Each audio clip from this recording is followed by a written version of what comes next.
এই তুমি কি করছো? এখন শুয়ে আছো? হুম? কিছু না, কেন? এমনি জিজ্ঞাসা করলাম, শুয়ে আছো ও টাইমে? হাই, আমি শুয়ে আছি? শোয়াটাই শুধু দেখতে পাবো বলো? সেটাই তো। সেটাই তো মনে হয়, শুধু শুয়ে থাকি ওটাই দেখতে পাবো, আর কিছুই দেখতে পাবো না। যে কাজ করি তখন আর সেটা বুঝো না, না আমার যখন কষ্ট হয় সেটা তো বুঝো না। তো যাই হোক, হাই গাইস, তোমরা সবাই কেমন আছো? আশা করি তোমরা সবাই অনেক ভালো আছো, আমিও অনেক ভালো আছি। তো আজকে অনেক দিন পর তোমাদের সামনে ক্যামেরাটা অন করেছি, লং মানে লং ভিডিও তোমাদের সঙ্গে কখনোই অনেক দিন ধরেই শেয়ার করা হয় না, তো ভাবছি কি ভিডিও দেবো বুঝেই পাচ্ছিলাম না। তো ফাইনালি আজকে ভাবলাম চলো শুয়ে আছি, একটু তোমাদের সঙ্গে গল্পই করি। আর কি ভিডিও দেবো, ভিডিও তো আর খুঁজে পাই না, তো গল্প করেই তোমাদের সঙ্গে একটু সময় কাটাই।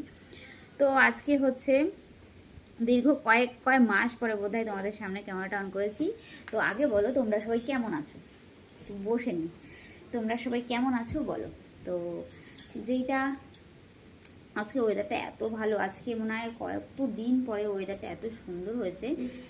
আজকে বেশ বৃষ্টি নেই, সারা সকাল থেকে কোনো বৃষ্টি নেই। আজকে এত কাজের চাপ, কী বলবো, প্রচুর কাজের চাপ। তো কাজ করে কাজ টাজ করে বেশ ভালোই আছি আজকে। তো মানে এত পরিমাণে খাটনি করতে গিয়ে, তো এত খেটেছি, এত করেছি, তো তবুও কষ্ট হয়নি, ঠিক আছে। আজকে ভীষণই ভালো লাগছে। কষ্টটা তখনই হয় যখন মন মেজাজ খারাপ থাকে, তখনই কষ্টটা লাগে যে কোনো কিছু করার সময়। তো আজকে তো মনটা এমনিতেই ভালো আছে। অনেক দিন বৃষ্টি হতে হতে মনটা একদম পচে গেছিলো, ঠিক আছে। তো তো বৃষ্টির মধ্যে ভালো লাগছিল না। আজকে ফাইনালি অনেক সুন্দর রোদ্দুর উঠেছে।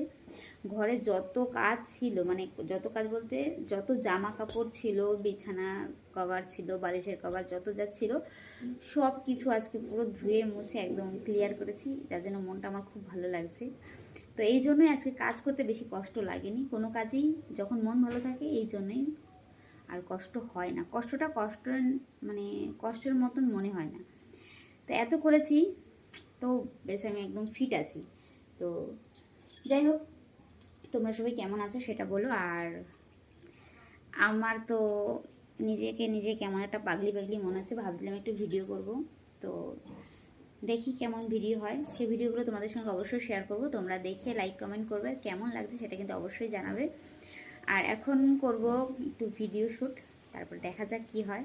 তারপরে তো আরও কাজ আছে। এখন তো মাত্র কটা বাজে, সবে মাত্র কাজ কমপ্লিট করে স্নান করে জামা কাপড় কেচে স্নান করে পুজো দিয়ে এসেছি। এখন বানাবো একটু ভিডিও, রান্নাবান্না কমপ্লিট হয়ে গেছে, এখন বানাবো একটু ভিডিও। তো চলো, অনেক খাটাখাটনি হয়ে গেছে, তবুও বিন্দাস আছি। এত করার পরেও আর শরীর ক্লান্ত হয়নি আমার, ঠিক আছে। এত এত পরিমাণে কাজ হয়েছে যে শরীরটা ক্লান্ত হবে সেটা কিন্তু ক্লান্ত হয়নি। তবুও একটু কোমরটা একটু হালকা ব্যথা করছিল, তাই একটু শুয়েছিলাম। সেই মুহূর্তে বর এসে বলছে তুমি কী করছো, বুঝতে পারছো। 5 মিনিট শোয়া দেখলে ভাবে যে এগুলি শুয়েই আছি। যাই হোক, ক্যামেরাটা কেমন একটা হচ্ছে, দাঁড়াও 1 মিনিট। তো ক্যামেরাটা একটুখানি বন্ধ হয়ে গেছিলো। তো চলো, টাটা বাই, সবাই ভালো থেকো। আবার রাতে তো আমাদের সঙ্গে সবার সঙ্গে দেখা হচ্ছেই। তো এখনকার মতন টাটা বাই, সবাই ভালো থেকো, সুস্থ থেকো, টাটা।